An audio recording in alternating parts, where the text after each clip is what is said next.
की गरिमा को समझें, ना फैलाएं भ्रम। भारत को बताया अपार संभावनाओं का देश।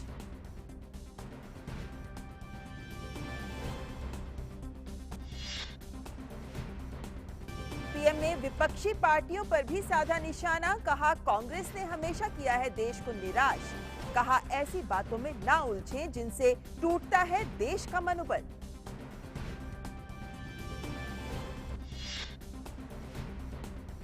पीएम ने कोविड पर देश की उपलब्धियों को सराहा। कहा, कोरोना से लड़ाई जीतने का श्रेय किसी सरकार को नहीं बल्कि देश को। इतने कम समय में वैक्सीन बना लेना हमारी उपलब्धि।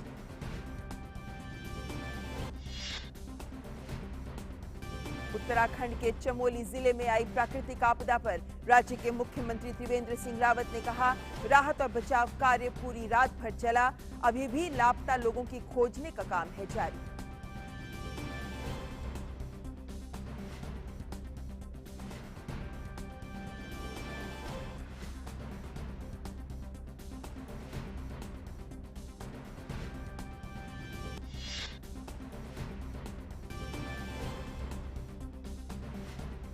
भारत और इंग्लैंड के बीच जारी चेन्नई टेस्ट के चौथे दिन भारत की पहली पारी 337 रन पर सिमटी। इंग्लैंड ने नहीं दिया फॉलो ऑन। इंग्लैंड की दूसरी पारी में लंच तक 1 रन पर गिरा 1 विकेट।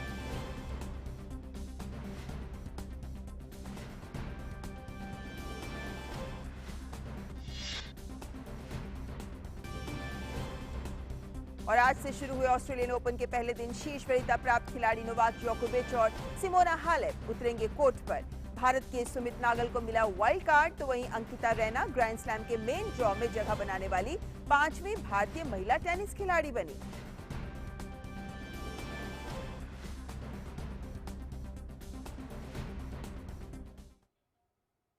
आइए सबसे पहले सबसे बड़ी खबर पर डालते हैं नजर।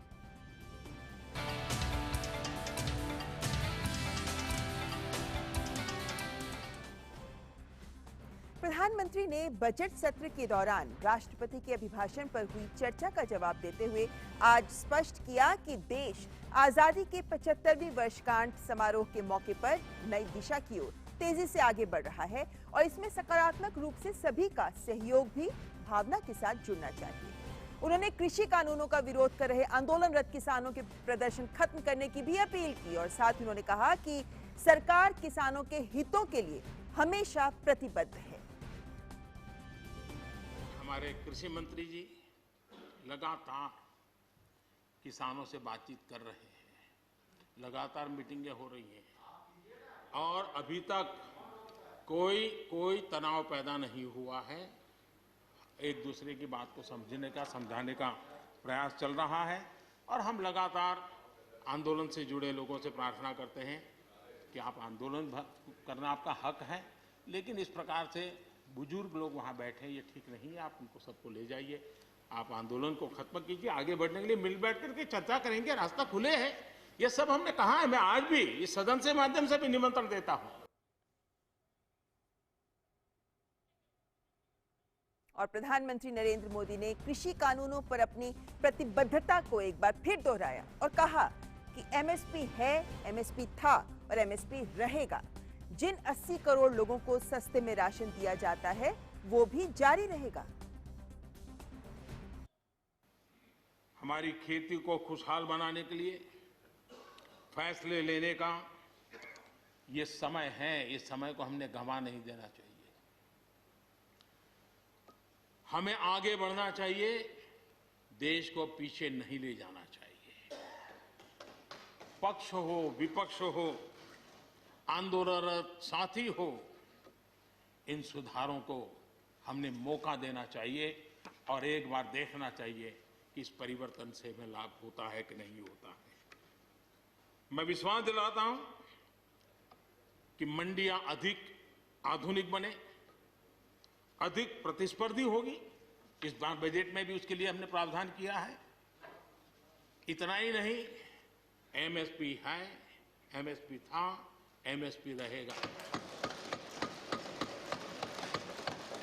इस सदन की पवित्रता समझे हम। और सदन के पटल पर प्रधानमंत्री ने कहा कि भारत का लोकतंत्र दुनिया का बड़ा लोकतंत्र है, साथ ही ये देश ही लोकतंत्र की जननी भी है। मैं तो कभी कभी हैरान हो जाता हूं। दुनिया जो हमें कोई शब्द पकड़ा देती है, हम भी उसको पकड़ करके चल पड़ते हैं। दुनिया की सबसे बड़ी डेमोक्रेसी, दुनिया की सबसे बड़ी डेमोक्रेसी, दुनिया की सबसे बड़ी डेमोक्रेसी सुनते हैं, हमको भी अच्छा लगता है। हाँ यार, भारत विश्व की सबसे बड़ा लोकतंत्र। लेकिन हमने अपने युवा पीढ़ी को ये सिखाया नहीं कि भारत ये मदर ऑफ डेमोक्रेसी है, ये लोकतंत्र की जननी है। हम सिर्फ बड़ा लोकतंत्र है ऐसा नहीं है, यह देश लोकतंत्र की जननी है। ये बात हमें हमारी आने वाली पीढ़ियों को सिखानी होगी और हमें गर्व से इस बात को बोलना होगा, क्योंकि हमारे पूर्वजों ने विरासत हमें दी है। और साथ ही प्रधानमंत्री ने कोरोना काल में केंद्र और राज्यों के आपसी सहयोग को संघीय ढांचे का बेहतरीन उदाहरण करार दिया। कोरोना में जैसे वैश्विक संबंधों में भारत ने अपनी एक विशिष्ट पहचान बनाई है, अपना स्थान बनाया है, वैसे ही भारत ने हमारे फेडरल स्ट्रक्चर को इस कोरोना के कालखंड में हमारी अंतर्भूत ताकत क्या है, संकट के समय हम कैसे मिलकर के काम कर सकते हैं, एक ही दिशा में सब शक्तियां लगा करके हम कैसे प्रयास कर सकते हैं, ये केंद्र और राज्य ने मिलकर के करके दिखाया है। मैं राज्यों को भी, क्योंकि इस सदन में राज्यों की अपनी फ्लेवर होती है और इसलिए इस सदन में तो मैं विशेष रूप से राज्यों का भी अभिनंदन करता हूं। तो आज प्रधानमंत्री नरेंद्र मोदी ने संसद में कई अहम बातों को सामने रखा, जिसमें कोरोना काल का जिक्र किया। तो किसानों के लिए भी बड़ी खबर कि उन्हें जहां एक और बातचीत के लिए आमंत्रण दिया है एक बार फिर से, तो साथ ही साथ ये भी कहा है कि वो अपना आंदोलन खत्म करें। और प्रधानमंत्री के उद्बोधन पर चर्चा के लिए सीधे संसद भवन से हमारे साथ जुड़ रहे हैं हमारे संवाददाता राजेश राज। राजेश, सबसे पहले सबसे बड़ी बात, किसान आंदोलन को लेकर तमाम अहम बातें आज प्रधानमंत्री ने सामने रखी कि किसान हित के लिए किस तरीके से सरकार लगातार प्रयासरत रही है और अभी भी काम कर रही है। क्या हम ये माने कि आज प्रधानमंत्री के उद्बोधन में किसानों के लिए एक बड़ा संदेश है और शायद उनके लिए भी एक मौका है ये कि प्रधानमंत्री के इसी संदेश को समझते हुए आंदोलन खत्म करें?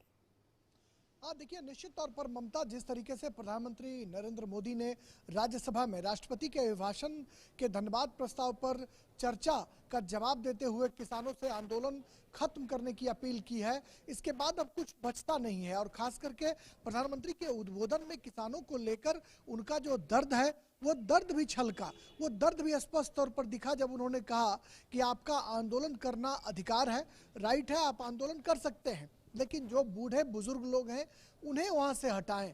और जिस तरीके से उन्होंने इस बात को जो है इंगित करने का काम किया, वो कहीं ना कहीं ये दिखाता है कि वो कितने भीतर से किसानों के प्रति इमोशनल हैं।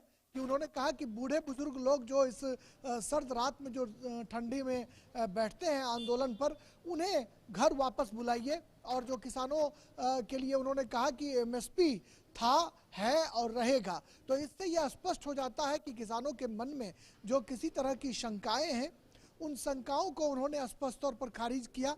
उन्होंने कई मर्तबा विपक्षी जो सांसद हैं उन पर चुटकी भी ली, उन पर व्यंग्य भी किया, तंज भी कसा। लेकिन एक तरफ जब वो कहते हैं कि हिंदुस्तान न सिर्फ सबसे बड़ा लोकतांत्रिक मूल्यों वाला देश है, बल्कि यह लोकतंत्र की जननी भी है, तो सिर्फ वो कहते नहीं हैं, यूं ही नहीं कहते बल्कि उसे एस्टेब्लिश भी करते हैं। और उस दौर में वो ये भी दिखाते हैं कि प्रधानमंत्री, जो पूर्व प्रधानमंत्री हैं एचडी देवेगौड़ा, पूर्व प्रधानमंत्री मनमोहन सिंह, नेता प्रतिपक्ष गुलाम नबी आज़ाद, उनकी जो तकरीरें हैं राष्ट्रपति के अभिभाषण पर चर्चा के दौरान, उनके भाषणों में अच्छी बातों को वो कोट भी करते हैं, उनकी तारीफ भी करते हैं, जो ये दिखाता है कि डेमोक्रेसी में सत्ता और विपक्ष दोनों की अहमियत है। और जो उनका मूल मंत्र रहा है सबका साथ सबका विकास, उसकी झलक भी ममता कहीं ना कहीं राज्यसभा में देखने को मिली, जब सरकार की तमाम उपलब्धियों के बीच उन्होंने विपक्ष के इन 3 नेताओं की पीठ भी थपथपाई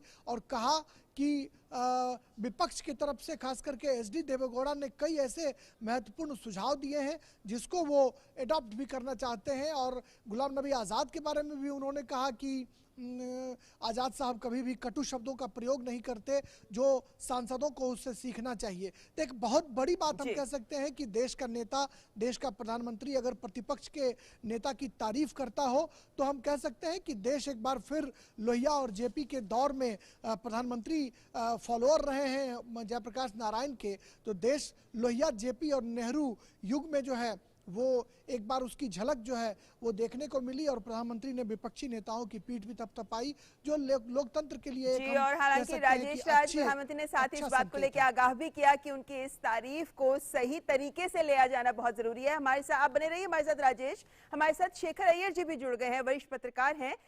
शेखर जी, बहुत बेसब्री से इंतजार था इस बात का कि प्रधानमंत्री नरेंद्र मोदी जब संसद के पटल पर ये जवाब देंगे तो क्या बड़ी बातें निकलकर सामने आएंगी किसान कानूनों को लेकर, खास तौर पर। उस पर मैं बाद में आती हूं, पहले एक बड़ी तस्वीर क्या आपको प्रधानमंत्री के संबोधन से निकलती हुई दिखती है? देखिए, सबसे बड़ी बात है कि प्राइम मिनिस्टर अपने सरकार की जो कॉन्फिडेंस है, खास करके जितनी भी समस्या आज हमारे देश सामना कर रहा है उसमें वो पूरी क्षमता है, उनमें वो कैपेबिलिटी है, वो कॉन्फिडेंस भी है। और खास करके जो किसान के जो आंदोलन है जिसको लेकर कई दिनों से सुर्खियां रही है, जिसको लेकर ये भी लग रहा था क्या सरकार को बड़ी गलती कर दी, क्या सरकार को कोई गलत फैसला ले ली या कानून में कुछ कमी है, ये सारों चीजों को उन्होंने एकदम टोटली इसको डिसमिस कर दिया और बहुत अच्छी तरह से उन्होंने एक्सप्लेन किया पॉलिटिकली और जो वास्तविकता कि किसान की ये कानून की क्या जरूरत थी, आज किसान की हालत के पीछे क्या कारण है। और तीसरी बात, ये जो किसान को लेकर उनकी हालत सुधार दी है, उसके लिए हमारी जो एग्रीकल्चर सिस्टम को हमें सुधारना है, ये बात केवल वो बोले कि केवल हमने नहीं स्टार्ट किया, ये लगातार पिछले 2 दशक से ये बात चली आ रही है। हर सरकार ने कुछ ना कुछ चेंजेस लाने की कोशिश की है, क्योंकि व्यवस्था में बिना चेंज किसान की हालत बदल नहीं सकता। खास करके उन 86% की जो किसान, जो 12 करोड़ किसान हैं जिनके पास 2 हेक्टेयर से बहुत कम जमीन है, उनकी अगर हालत आप बदलना है तो सिस्टम में चेंज होनी चाहिए। इसके कारण हमने किया है और ये कारण उन्होंने फिर कोट भी किया, शरद पवार के ये से कोट किया और भूतपूर्व प्रधानमंत्री मनमोहन सिंह ने भी कोट किया। मुझे लगता है एक तरफ से उन्होंने मैसेज बड़ा क्लियरली कह दिया कि ये सरकार ने कोई गलती नहीं की, अच्छा सोच से, अच्छा विचार से और अच्छा इंटेंशन से। क्योंकि सबसे बड़ी बात है कि भाई सरकार की इंटेंशन क्या थी, मतलब ये करने के लिए क्यों किया इसने। और शेखर जी, इस इंटेंशन को आज स्पष्ट किया है प्रधानमंत्री ने, लेकिन एक और बात पर आपकी राय जानना चाहेंगे, क्योंकि प्रधानमंत्री ने आज जब एफडीआई का एक नया मतलब सामने रखा, प्रधानमंत्री ने आज जब युवा शक्ति का आह्वान किया, क्या हम ये माने, या फिर जब आंदोलन जीवियों की बात की उन्होंने, क्या ये भी लेकर देश को आगाह किया जा रहा है कि जिस तरीके से सोशल मीडिया पर एक बहस छिड़ रही है, जिस तरीके से एक मुद्दे को लेकर अन्य तमाम मुद्दों को हवा दी जा रही है, कहीं ना कहीं उनसे हर देशवासी को भी आगाह होने की जरूरत है, क्योंकि इसलिए लोकतंत्र की बात की उन्होंने कि लोकतंत्र की जननी है भारत। बिल्कुल, देखिए ये बार बार जो किया जा रहा है कि खास करके ट्विटर के माध्यम से, और जो हस्तियां बाहर हैं, जो विदेश में रहते हैं, जो विदेशी नागरिक हैं, उनके माध्यम से जिस तरह कोशिश की जा रही है किसान के मुद्दे को लेकर ट्वीट करने के लिए, और उस पर जिस तरह हमारे यहाँ के कई बुद्धिजीवी भी रिएक्ट करते हैं जैसा कोई देश में बहुत बड़ा खतरा आ गया है डेमोक्रेसी को, तो प्रधानमंत्री ने 2 आज नए मतलब टर्मिनोलॉजी यूज किए। एक उन्होंने एफडीआई की बात की, यानी फॉरेन डिसरप्टिव की जो इन्वेस्टमेंट हो रही है की, और दूसरी आंदोलन जीवी हर मुद्दे पे और मुद्दे ढूंढते रहते हैं कि कई कुछ आंदोलन तो जाके बैठ जाते हैं और कुछ ना कुछ ऐसा कर दे कि देश में एक प्रकार से कंफ्यूजन हो, भ्रम पैदा हो। एक अपने आप में एक ये दुकान चल रही है जिस दुकान को आज प्राइम मिनिस्टर ने एक्सपोज किया कि इनका कोई कॉज के साथ नहीं है, कोई स्पेसिफिक इश्यू नहीं है, बस इनको यही प्रचार करना है कि देश में सब कुछ खतरा में है जब से प्रधानमंत्री मोदी जी पीएम बने 2014 से लेकर।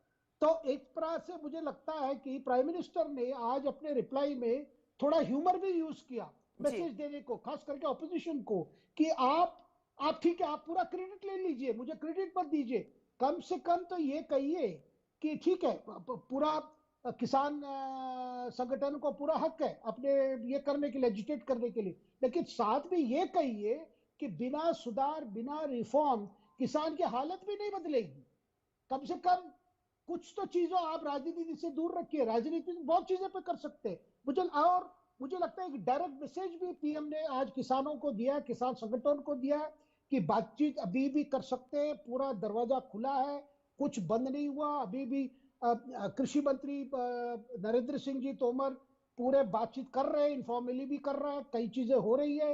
तो इसीलिए एक बड़ा मौका भी है कि किसान अपनी पूरा आशंका दूर करने के लिए बात करें, लेकिन ये भी सोच ले कि आगे वाले पीढ़ी के लिए, आगे जो कृषि 10 साल के आगे क्या होगा, 20 साल से क्या होगा, इसका भी हमें सोचना है। इससे हम शेखर जी, क्या एक और सवाल आपसे किसान आंदोलन को लेकर पूछना चाहूंगी, क्योंकि हम जानते हैं कि जब भी ऐसा कोई बड़ा आंदोलन लंबे समय तक खिंचता है तो उसके बाद एक बड़ा सवाल आंदोलनकारियों के सामने भी होता है कि इसे खत्म किस नोट पर, किस पॉइंट पर कैसे किया जाए।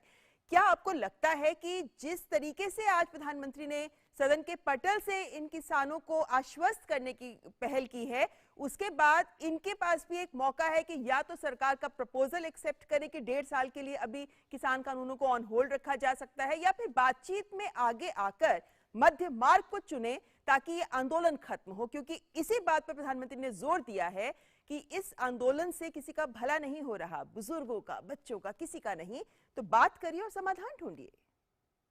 बिल्कुल ममता जी, अब मुझे लगता है कि जो प्रधानमंत्री ने एक बहुत खास बात उन्होंने जो कही है एमएसपी को लेकर, देखो जिस एमएसपी को लेकर ये सारा कुछ चल रहा है, उस एमएसपी उन्होंने कहा कि मैं सदन की फ्लोर ऑफ द हाउस से मैं कह रहा हूं, पार्लियामेंट की फ्लोर से मैं ये आश्वासन दे रहा हूं, एमएसपी रहा, एमएसपी रहेगी, अब मतलब अभी भी जारी है, कुछ चीजें बदला नहीं है। और इसको किसान नेता समझे, क्योंकि बार बार वही एमएसपी पे अटके हैं, भाई एमएसपी को कानून में लाओ। जब प्रधानमंत्री पार्लियामेंट में खड़े होकर एश्योरेंस दे रहे, मुझे लगता है इससे और बड़ी एश्योरेंस नहीं हो सकती, इसलिए प्रधानमंत्री उसको भी जोड़ा, कहा कि देखिए एमएसपी कोई बदलाव नहीं है, एमएसपी बढ़ती जा रही है और किसानों को ज्यादा हर साल पैसे ज्यादा ही मिल रहा है, और जो किसान जिन संख्या है वो संख्या भी बढ़ रही है।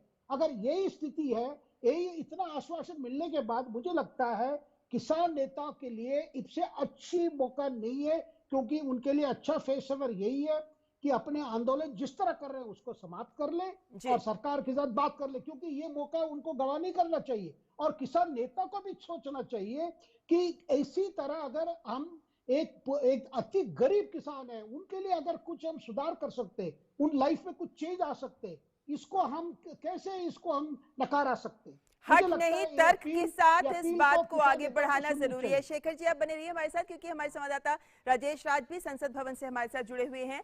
राजेश, आप तो लंबे समय से संसद भवन की कार्यवाही को देखते रहे हैं, लेकिन हमने हर बार देखा कि इस मुद्दे को बार बार उठाया जाता रहा है कि देश हित ऊपर है या राजनीति ऊपर है, दल हित ऊपर है।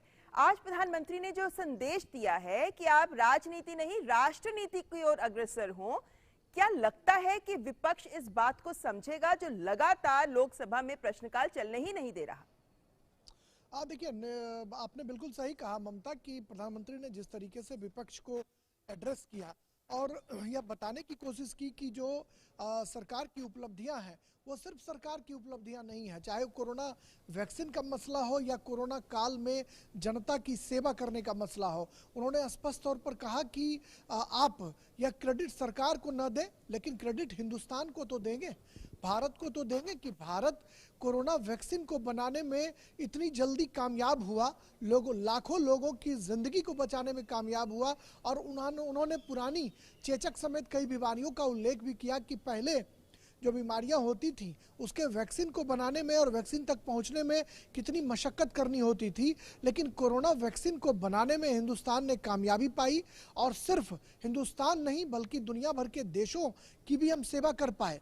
तो मुझे लगता है कि सत्ता और विपक्ष का जो ये डेमोक्रेसी में जो विरोध और समर्थन का जो खेल है, प्रधानमंत्री ने जिस तरीके से विपक्ष को यह एड्रेस करने की कोशिश की कि सरकार को नहीं, देश को क्रेडिट दीजिए, विपक्ष को इसे आत्मसात करना चाहिए और राज्यसभा की तरह लोकसभा की कार्रवाई भी चलानी चाहिए। लोकसभा में अब तक राष्ट्रपति के अभिभाषण पर धन्यवाद प्रस्ताव पर चर्चा जो है वो कायदे से ममता शुरू भी नहीं हो पाई है, जबकि राज्यसभा में प्रधानमंत्री ने रिप्लाई कर दिया। फिलहाल वक्त इतना ही है। बहुत बहुत शुक्रिया आपका भी और शेखर अय्यर जी आपका भी इस चर्चा में हमारे साथ जुड़ने के लिए। और फिलहाल हम सीधे रुख कर रहे हैं संसद भवन का, जहां केंद्रीय मंत्री जी किशन रेड्डी इस वक्त संसद के पटल पर अपनी बात रख रहे हैं। जम्मू कश्मीर का जनता का भी ध्यान आकर्षित करना चाहता हूं। भारत सरकार यूटी बनने के बाद क्या क्या डेवलपमेंट किया है। सबसे पहले आदरणीय गुलाम नबी आजाद भी कल भी जो महामहिम राष्ट्रपति जी का अध्यक्ष के भाषण में भी वो बात करते हुए लोकल बॉडी इलेक्शंस का, पंचायत राज चुनाव का वो आदर किया है।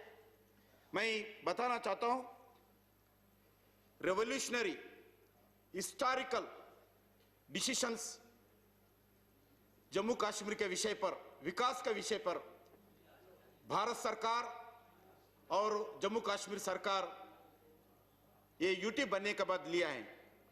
सबसे पहले जो डिस्ट्रिक्ट डेवलपमेंटल काउंसिल का चुनाव आदरणीय प्रधानमंत्री जी अभी बताएं, चुनाव सक्सेसफुली हम कंप्लीट किया है। और इससे पहले पंचायत राज इलेक्शंस में भी नवंबर दिसंबर 2018 में हम कंप्लीट किया। उसमें लगभग 74% वोटर का भागीदारी था। और ब्लॉक डेवलपमेंटल काउंसिल पहली बार आजाद के बाद पहली बार जम्मू कश्मीर में यूटी बनने के बाद यह सरकार ब्लॉक डेवलपमेंटल काउंसिल का चुनाव किया है। उसमें 98% इसमें वोटर भागीदारी थी। अध्यक्ष जी, मैं इलेक्शन ही नहीं किया, पहली बार लोकल बॉडीज को, पंचायत राज सिस्टम को जम्मू कश्मीर में स्ट्रेंथन करने के लिए, मजबूत करने के लिए नरेंद्र मोदी सरकार स्टेट गवर्नमेंट के द्वारा मिलके अब काम चल रहे हैं। Nearly 1500 crores have been devalued to the panchayat पहली बार। और मिड डे मील स्कीम उनको जिम्मेदार दिया है पंचायत राज को। उस गांव में जो स्कूल में मिड डे मील स्कीम है और ग्राम पंचायत के सरपंच इसका जिम्मेदारी निभाते हैं। उसके साथ आंगनवाड़ी, आईसीडीएस डेवलपमेंट प्रोग्राम्स भी उनको जिम्मेदार दिया है। उसके साथ मनरेगा का काम, ग्राम पंचायत को काम करने का भी मनरेगा काम भी दिया है। उसके साथ साथ और मनरेगा के द्वारा लगभग ये एक साल में 1000 crores जम्मू कश्मीर में ग्राम पंचायत में पंचायतों के द्वारा मनरेगा काम के द्वारा जम्मू कश्मीर में गांवों का विकास के लिए भारत सरकार ने दिया है। मैं बताना चाहता हूं, और हर पंचायत में ग्रीवेंसेस बॉक्स भी देश में किधर भी नहीं है, मगर जम्मू कश्मीर में पहली बार ग्रीवेंसेस बॉक्स में लगाए हैं। और उसके साथ साथ अधिकारियों को भी जिम्मेदार दिया है। हर gazetted officers back to villages के नाम पर हर व्यक्ति 2 दिन टूर में जाना चाहिए, 1 दिन नाइट आउट करना चाहिए। ये कार्यक्रम जम्मू कश्मीर में लगातार चल रहे। हर gazetted officer back to villages के नाम पर गांव-गांव चलने के लिए काम किया है। गांव में जाना चाहिए, जन अभियान कार्यक्रम में भागीदारी होना चाहिए, जनता से मिलना चाहिए। हर गांव में गेजेटेड ऑफिसर जाकर उनका ग्रीवेंसेस लेना चाहिए, डेवलपमेंटल एक्टिविटी रिव्यू करना चाहिए। ये जिम्मेदारी जम्मू कश्मीर में भारत सरकार के द्वारा, जम्मू कश्मीर यूटी के द्वारा आज इंप्लीमेंट हो रहे हैं। और इसके साथ साथ अर्बन एरियाज में भी माई टाउन माई प्राइड के नाम पर अर्बन एरियाज में, म्युनिसिपैलिटीज में भी अधिकारी बस्तियों में जाने के लिए जिम्मेदारी दिया है। उसके साथ साथ प्रधानमंत्री जी का जो प्राइम मिनिस्टर डेवलपमेंट पैकेज का जो कार्यक्रम घोषणा किया आदरणीय प्रधानमंत्री जी, वो कार्यक्रम भी आज लगभग 54% का अभी काम शुरू हो गया और काम पूरा हो गया 54%। 20 projects including 7 central government 13 UT projects को एग्जीक्यूट किया गया और कंप्लीट भी होने का तैयार है और 8 more projects are likely to be completed by end of the financial year. All major projects on the track bottleneck removed. Kashmir to be connected with the train December 2022. आजाद के बाद कश्मीर में ट्रेन नहीं गए, अभी 2022 में ट्रेन आएगा। Chenab bridge 359 metres का highest railway bridge in the entire world, वो जम्मू कश्मीर में बिगेस्ट रेलवे ब्रिज 359 मीटर्स का हाइट पे मेरे बन रहा है, वो नेक्स्ट ईयर कंप्लीट होगा अध्यक्ष जी। अब सीधा प्रसारण देख रहे थे संसद से, जहां केंद्रीय गृह राज्य मंत्री जी किशन रेड्डी इस वक्त जम्मू कश्मीर पुनर्गठन संशोधन विधेयक 2021 पर अपना बयान रख रहे थे संसद के पटल पर। और संसद से जुड़ी एक और खबर में आवास और शहरी मामलों के केंद्रीय मंत्री हरदीप सिंह पुरी ने आज राज्यसभा में राष्ट्रीय राजधानी क्षेत्र दिल्ली कानून विशेष प्रावधान का दूसरा संशोधन विधेयक 2021 पेश कर दिया।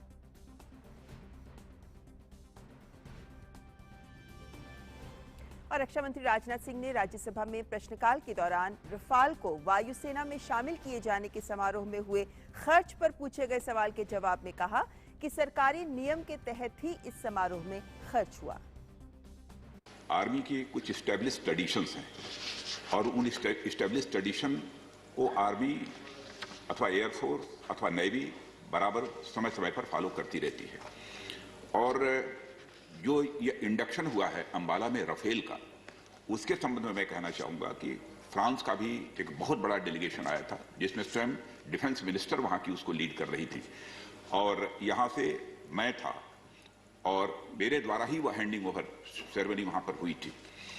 और रिसोर्सेज का जहां तक प्रश्न है, इस संबंध में बतलाना चाहूंगा कि राष्ट्रीय महत्व के यह जो आयोजन हुआ है, इसमें पब्लिक फंड के माध्यम से लोकल कोड हेड 786/25 के प्रोविजन के तहत यह खर्च किया गया है।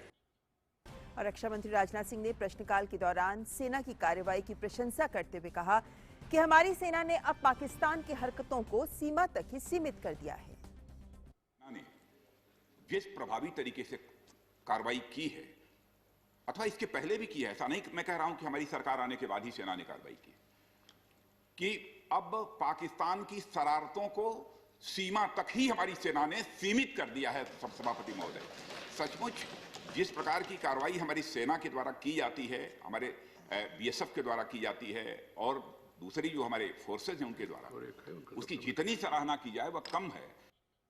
और रक्षा मंत्री राजनाथ सिंह ने रक्षा क्षेत्र में निजीकरण की संभावना के सवाल पर कहा कि हम रक्षा क्षेत्र में स्वदेशीकरण पर जोर दे रहे हैं।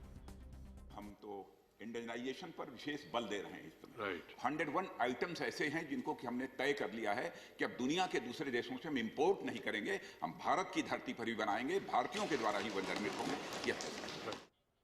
और राज्यसभा में प्रश्नकाल के दौरान पर्यावरण मंत्री प्रकाश जावड़ेकर ने दिल्ली और आसपास के राज्यों में पराली से संबंधित पूछे गए सवाल पर कहा कि हरियाणा ने जहां प्रदूषण कम करने में कमी की है, तो वहीं पंजाब ने प्रदूषण बढ़ाने का काम किया है।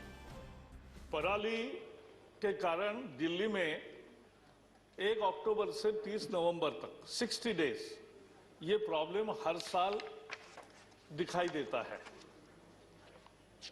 और ये पराली जलाने से जो सारी प्रदूषण पैदा होता है, वो विंड का भी डायरेक्शन ऐसा होता है कि वो ईस्टवर्ड होता है और वो दिल्ली के तरफ आता है। दिल्ली की सिचुएशन ट्रफ जैसी है और इसलिए यहाँ जम जाता है और इसलिए एक स्मॉग का अनुभव हम करते हैं।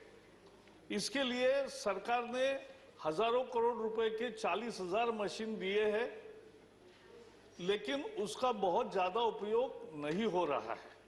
लेकिन मुझे बताना पड़ेगा कि हरियाणा ने इस साल 25% कम किया पराली का जलना और वो प्रदूषण का हिस्सा कम हुआ।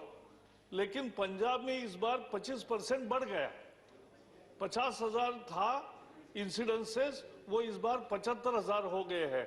तो ये एक चिंता का निश्चित विषय है। और पर्यावरण मंत्री ने शहरों में कूड़ों के डंपिंग साइट की समस्या पर कहा कि सरकार बायोमाइनिंग और बायो रेमेडिएशन के जरिए इस समस्या से निपटने का प्रयास कर रही है।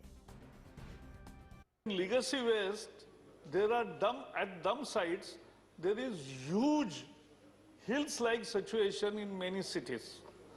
And now we have started with biomining and bioremediation, where you introduce biological process through which the one part of the waste gets decomposed.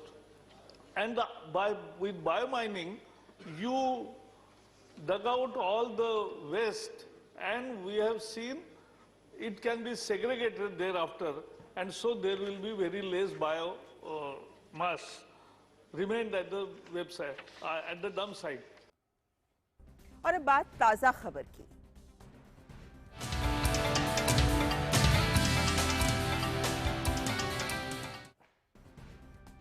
Uttarakhand Chamoli में रविवार को ग्लेशियर टूटने और हिमस्खलन की घटना के बाद लगातार सभी एजेंसियां राहत और बचाव कार्य में जुटी हुई हैं। अब तक 18 लोग मारे गए हैं। 200 से ज्यादा लोगों के लापता होने की खबर भी सामने आ रही है। राहत कार्य तो पूरी रात वहां पर चलता रहा। 2 प्रोजेक्ट थे, एक तो रेणी गांव में जो ऋषि गंगा प्रोजेक्ट के नाम से था और ऋषि गंगा नदी पर ही है, ये तो पूरी तरह वॉश आउट हो गया, इसमें कुछ भी देखने को नहीं बचा है।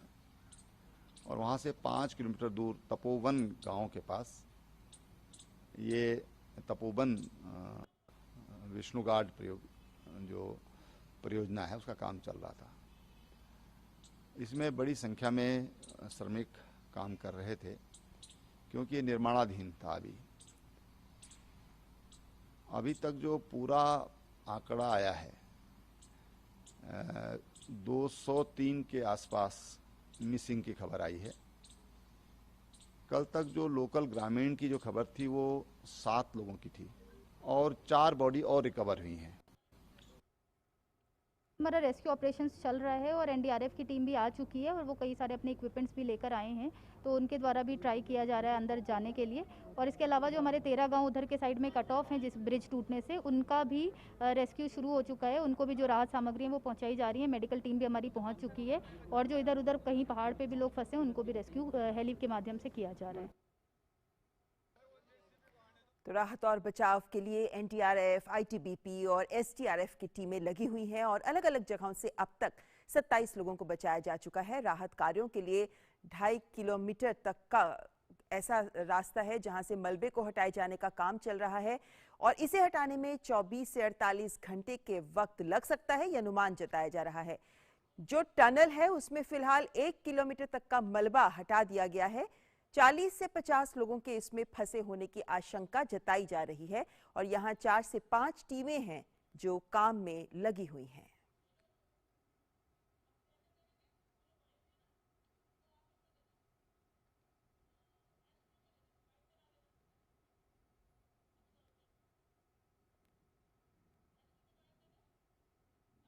रेस्क्यू ऑपरेशन अभी लगातार जारी है। मेन जो फोकस रेस्क्यू ऑपरेशन का है वो जो बड़ा टनल है जो लगभग 2.5 किलोमीटर का है उसी पर फोकस है और सभी टीमें, चाहे वो आईटीबीपी की हो, चाहे एनडीआरएफ की हो, चाहे आर्मी की हो, चाहे एसडीआरएफ की हो, सभी उसी में लगी हुई हैं। टनल में समस्या ये है कि मिट्टी बहुत दलदल और मिट्टी बहुत है, तो मिट्टी को क्लियरिंग की जा रही है और इंजीनियरिंग विंग जो आर्मी का है उसमें उन्होंने अच्छा काम किया है और लगभग 1 किलोमीटर से ज़्यादा क्लियरेंस हो चुका है और उम्मीद है कि जल्द से जल्द हम लोग उस स्थान तक पहुंच पाएंगे जहां हो सकता है लोग जीवित मिले।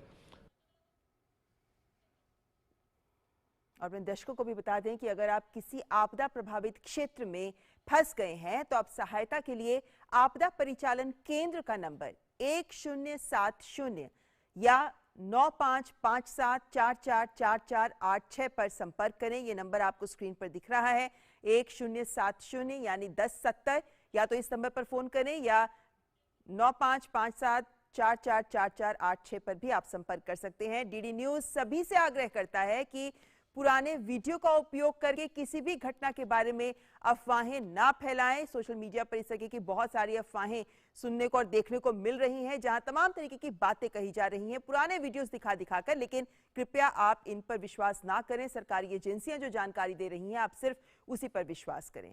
और उत्तराखंड में नंदप्रयाग से इस वक्त हमारे संवाददाता चंद्रशेखर और तपोवन से उर्मिलेश भट्ट हमारे साथ जुड़ रहे हैं। लेते हैं उनसे ताजा जानकारी।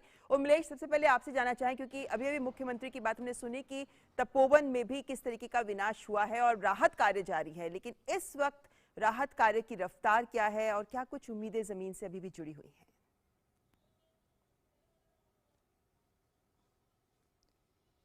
जी ममता, बिल्कुल इस समय जो तपोवन में, क्योंकि कल जब ये आया था 11 बजे के आसपास, उस समय से लेकर के कई जो रेस्क्यू ऑपरेशन बहुत तेजी से चलाया गया यहाँ पर, लेकिन रात में थोड़ा सा जो है धीरे हो गया था, क्योंकि रात में काम करना बहुत मुश्किल था। जैसे कि यहाँ पर डीजीपी ने भी कहा है कि जो मिट्टी है यहाँ की, वो मिट्टी बहुत दलदल है, बहुत ही ज्यादा यहाँ पर जो ऊपर से बहकर आया है मिट्टी, तो बहुत दलदल है, उसमें काम करना बहुत मुश्किल हो रहा है, बहुत चुनौतीपूर्ण उसमें है। लेकिन फिर भी जो है जो रेस्क्यू ऑपरेशन है वो युद्ध स्तर पर यहाँ पर चल रहा है। मेरे कैमरामैन अगर आप यहाँ से देख सके, दिखा सके आपको विजुअल, तो ये सामने ममता देखिए, ये तपोवन है।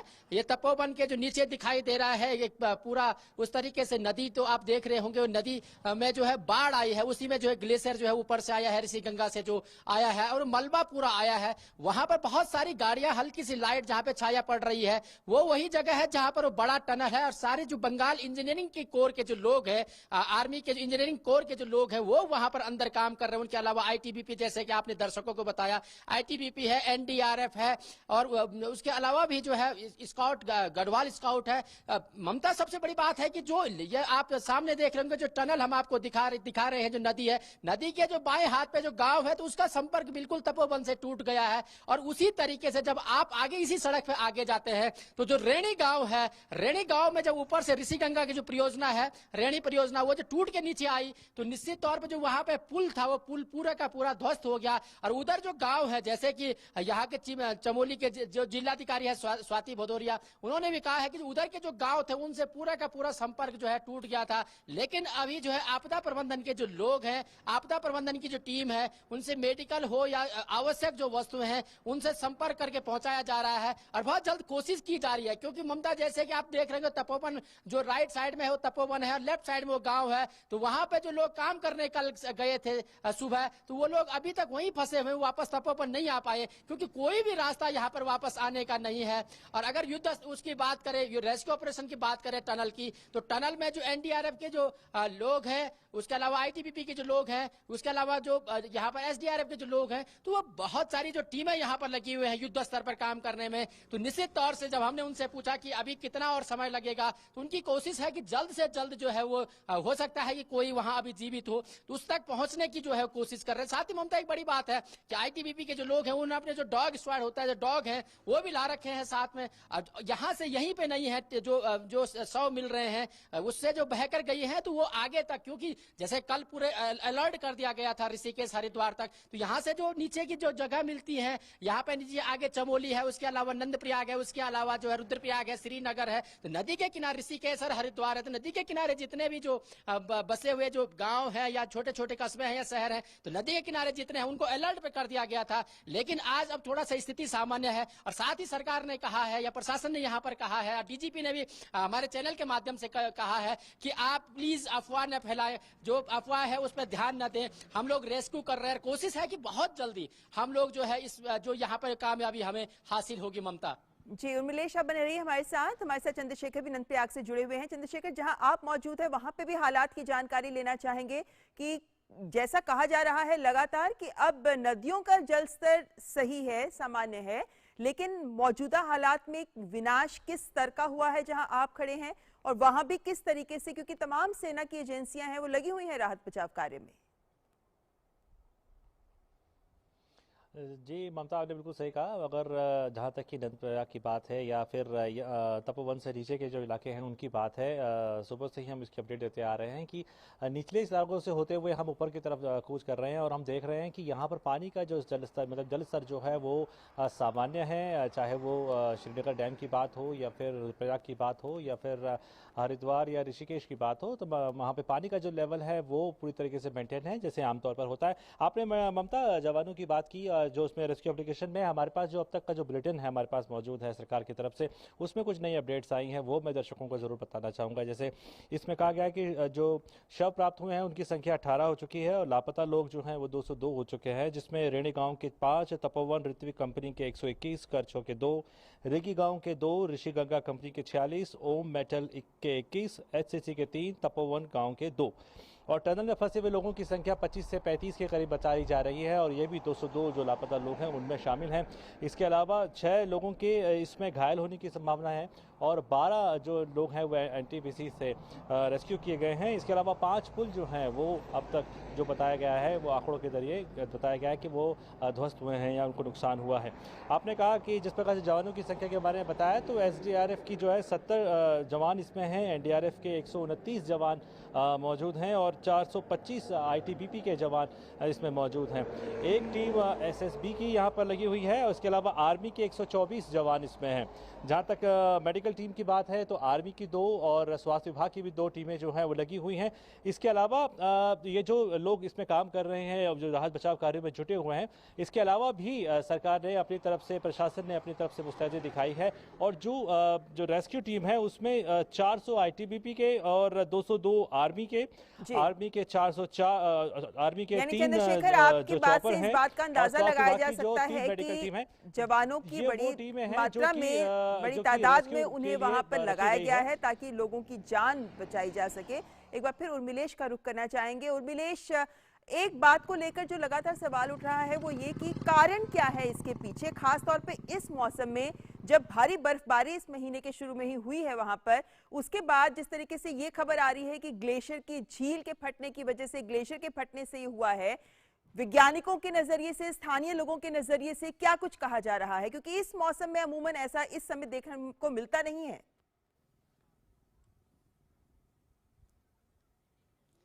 बिल्कुल ममता, आपने बिल्कुल सही कहा है, क्योंकि ये समय जो है बर्फ पड़ने का होता है। और अगर मेरे कैमरामैन सुमित आपको दिखा सके तो अभी भी जो तपोवन और रेणी और ये जो ऊपर का जो पूरा इलाका है ये पूरा बर्फ से ढका हुआ है, लिहाजा इस समय बर्फ पड़ती है, इसके ऊपर पाला पड़ता है और पाला पड़कर जो इनकी परतें जो है जमती जाती है। लेकिन कहीं ना कहीं जो है ऐसा ऊपर से जो बर्फ है वो धंसती जाती है, अच्छा धीरे धीरे वो धंसती है। जैसे हमने यहाँ के जो लोग, जो पर्यावरणविद हैं या और जो लोग हैं, तो उनसे हमने पूछा कि क्या कारण था, क्योंकि ऐसा हो नहीं सकता है कि इतने जल्दी जो है ग्लेशियर टूट जाए। तो उन्होंने कहा कि जब बर्फ पड़ती है, बर्फ पड़ने के बाद पाला पड़ता है तो बर्फ उसके ऊपर जमती जाती है, तो जो कच्चा स्थान होता है उस कच्चे स्थान से बर्फ जो है दड़कती जाती है नीचे की तरफ। और लिहाजा नीचे जब वो आए थे, नीचे जो ऋषि गंगा परियोजना थी, उस परियोजना में आकर के वो जो है वहां उसने बड़ा तबाही मचाई। एक बात और है ममता, कहना चाहूंगा कि ये तबाही जो है ऋषि गंगा और जो धौली गंगा के बीच में जो 2 परियोजनाएं हैं इन्हीं तक सिमटी। अगर ये ममता अगर यहाँ से आगे हो जाती तो निश्चित तौर से एक और भयंकर जो है हमें देखने को मिलता कहीं ना कहीं, बहुत ही ज्यादा, क्योंकि जो अभी जो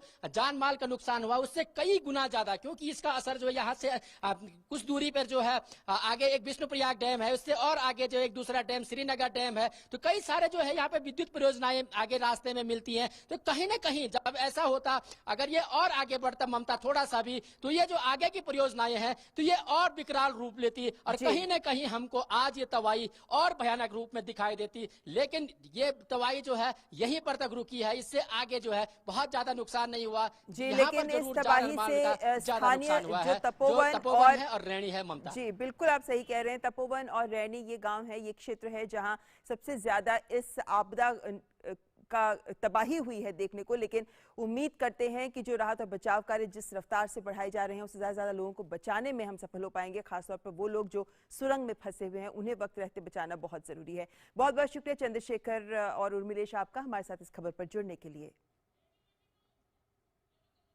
और फिलहाल यहाँ वक्त एक ब्रेक का, आप देखते रहे मिड डे प्राइम।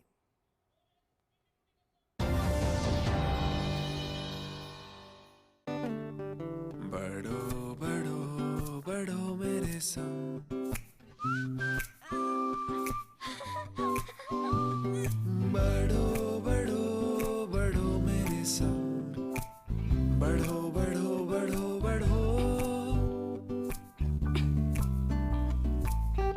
कुछ इसी तरह बच्चों के साथ साथ बढ़ते हैं LIC के चिल्ड्रंस प्लान्स, जो दे आकर्षक भुगतान बच्चों की हर बढ़ती अवस्था में।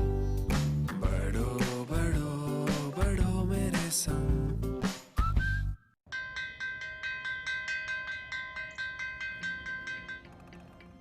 पहला अक्षर अ रट लो तो व से एक विद्वान होगा। पक्की होगी बुनियादें तो ह से हिंदुस्तान होगा। पहले करो शुरुआत करो तो पक्की बात करो। वंडर सीमेंट, एक परफेक्ट शुरुआत। और ब्रेक के बाद मिड डे प्राइम में आइए नजर डाल लेते हैं देश से जुड़ी कुछ अन्य खबरों पर।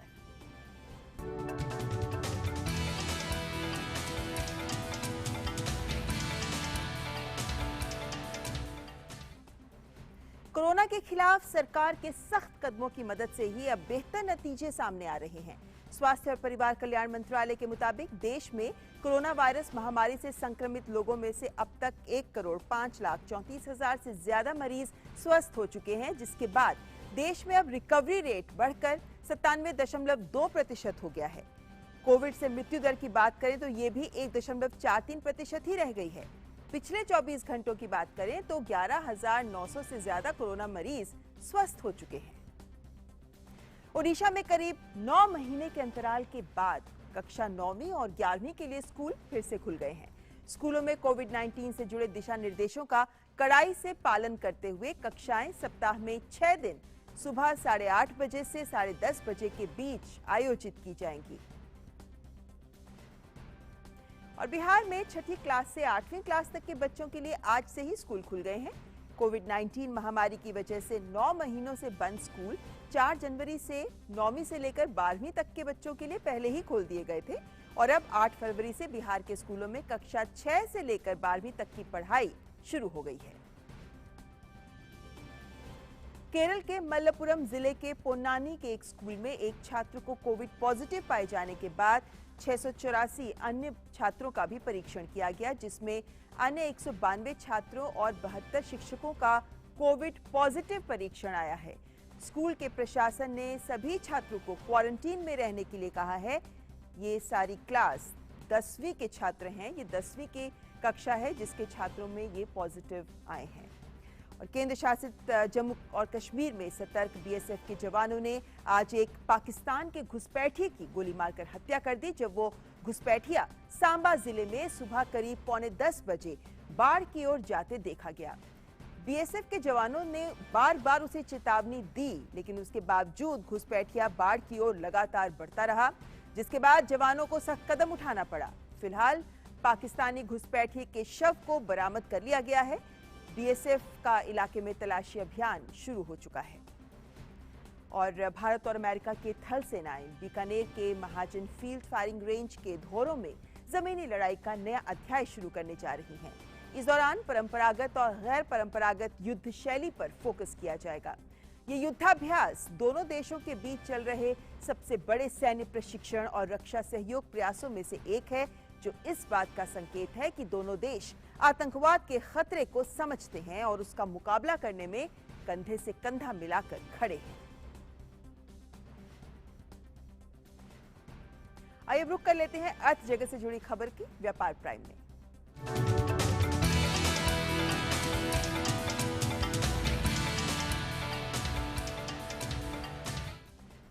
बजट के बाद से ही शेयर बाजार लगातार नई ऊंचाइयां छू रहा है। बाजार में लगातार छठे दिन भी रिकॉर्ड तोड़ रैली देखने को मिल रही है।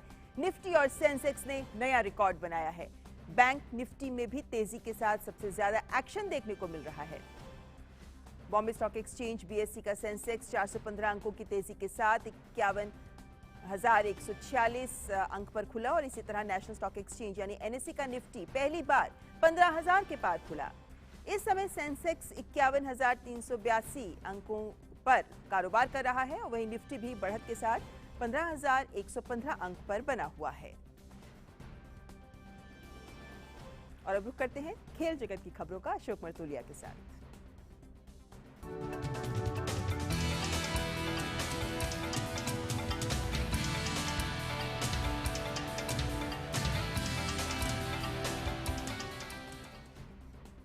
तो अशोक, क्या है खबर? क्रिकेट को लेकर बात करना चाहें अगर तो क्रिकेट के मैदान से। शुक्रिया ममता। मिड डे प्राइम में शुरुआत करते हैं क्रिकेट से। चेन्नई में भारत और इंग्लैंड के बीच खेले जा रहे पहले टेस्ट मैच का आज चौथा दिन है।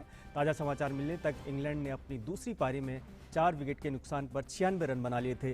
भारत की तरफ से आर अश्विन ने इंग्लैंड को पहला झटका दिया जब उन्होंने सलामी बल्लेबाज रोरी बर्न्स को आउट किया। इसके तुरंत बाद आर अश्विन ने डोम सिबले को पवेलियन की राह दिखाई। सिबले 16 ही रन बना सके। इसके बाद डेन लॉरेंस भी ईशांत शर्मा की गेंद पर एलबीडब्ल्यू आउट हो गए। इससे पहले आज भारत ने अपनी पहली पारी में वाशिंगटन सुंदर के 85 रन के नाबाद पारी और आर अश्विन की सूझबूझ भरी पारी की बदौलत 337 रन बनाए। बात करते हैं ऑस्ट्रेलियन ओपन की।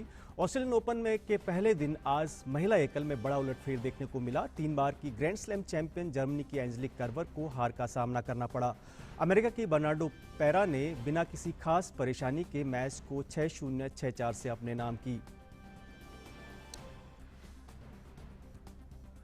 वहीं एक अन्य मुकाबले में अमेरिका की सेरेना विलियम्स ने पहले दौर की बाधा पार कर ली है। उन्होंने जर्मनी की लॉरा सेगमेंट को सीधे सेटों में आसानी से 6-1, 6-1 से मात देकर अगले दौर में प्रवेश किया। ऑस्ट्रिया के डोमिनिक थीम को पहले दौर की बाधा पार करने में कड़ी मशक्कत करनी पड़ी। उन्होंने कजाकिस्तान के मिखाइल कुक्शिन को 7-6, 6-2 और 6-3 से हराया। बात करते हैं महिला टेनिस खिलाड़ी की। भारतीय महिला टेनिस खिलाड़ी अंकिता रैना ने ऑस्ट्रेलियन ओपन टेनिस टूर्नामेंट के महिला एकल के मेन ड्रॉ में जगह बना ली है। इस तरह अंकिता ओपन एरा में किसी भी ग्रैंड स्लैम के मेन ड्रॉ में पहुंचने वाली 5वीं महिला भारतीय बन गई है। उनसे पहले निरुपमा माकंड, निरुपमा वैद्यनाथन, सानिया मिर्जा और शिखा ओबरॉय यह उपलब्धि हासिल कर चुकी हैं। बात करते हैं इंग्लिश प्रीमियर लीग की। मैनचेस्टर सिटी ने इंग्लिश प्रीमियर लीग में अपनी खिताब की राह मजबूत कर ली है। कल खेले गए मुकाबले में मैन सिटी ने शानदार प्रदर्शन करते हुए लिवरपूल को 4-1 से हरा दिया। इस हार के साथ गत विजेता लिवरपूल के खिताब जीतने की उम्मीदों को बड़ा झटका लगा है। वहीं मैन सिटी 22 मैचों में 50 अंकों के साथ शीर्ष पर बनी हुई है, जबकि लिवरपूल चौथे स्थान पर खिसक गई है। ईपीएल के एक अन्य मुकाबले में चेल्सी ने शेफील्ड यूनाइटेड को 2-1 से हराने में सफलता पाई। इस सत्र में उम्मीद के अनुरूप प्रदर्शन नहीं कर पाने वाली चेल्सी ने शेफील्ड के खिलाफ शानदार शुरुआत की। नए कोच थॉमस टुचल के आने के बाद चेल्सी के प्रदर्शन में लगातार सुधार आ रहा है। चेल्सी अब प्रीमियर लीग के पॉइंट्स टेबल में टॉप 5 में पहुंच गई है। मोरक्को ने माली को अफ्रीकन नेशंस चैंपियनशिप के फाइनल में 2-0 से हराकर प्रतियोगिता अपने नाम कर ली है। इस जीत के साथ ही मोरक्को पहली टीम बन गई है जिन्होंने बैक टू बैक इस चैंपियनशिप को जीतने में सफलता पाई। पहला हाफ गोल रहित समाप्त हुआ, लेकिन खेल के 59वें मिनट में सोफियानो बोटनी के गोल की मदद से मोरक्को 1-0 से आगे हो गया। इसके 10 मिनट बाद कप्तान आयोब काबी ने गोल दागकर अपनी टीम की जीत पक्की कर दी।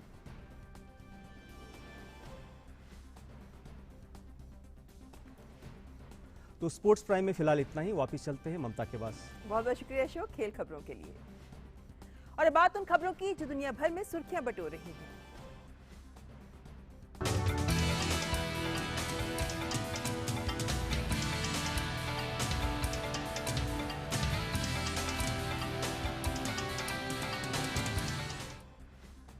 म्यांमार के यंगून में कल 10,000 लोगों की उत्साह से भरी भीड़ ने पिछले सप्ताह के तख्ता पलट का विरोध करते हुए सड़कों पर प्रदर्शन किया। बंद की गई इंटरनेट सेवाओं की वापसी से प्रदर्शनकारियों के हौसले और बढ़ गए। लोगों ने प्रतिरोध के तौर पर बर्तन बजाए। बिजली की कटौती से शहर के कई जिले प्रभावित हुए। प्रदर्शनकारियों ने 3 उंगली की सलामी दी, जो अब तख्ता पलट के विरोध का प्रतीक बन गया है। सेना द्वारा पूर्व नेता आंग सान सू की को हिरासत में लिए जाने के बाद से ही विरोध प्रदर्शन लगातार जारी है। सूची के पास 6 वॉकी टॉकीज को अवैध रूप से आयात करने के आरोप हैं और उन्हें जांच के लिए 15 फरवरी तक पुलिस हिरासत में रखा गया है। सेना के कमांडेंट मिंगोंग ने 8 नवंबर के चुनाव में धोखाधड़ी के आधार पर तख्ता पलट किया, जिसमें सूची की एनएलडी पार्टी ने जीता था। हालांकि निर्वाचन आयोग ने कदाचार के आरोपों को खारिज कर दिया है। अमेरिकी राष्ट्रपति जो बाइडेन ने स्पष्ट किया है कि वो ईरान के खिलाफ एक तरफा प्रतिबंध नहीं हटाएंगे। बाइडेन ने कहा कि रविवार को इस्लामिक रिपब्लिक के सर्वोच्च नेता द्वारा मांग करने की बजाय पहले परमाणु समझौते का पालन करना चाहिए।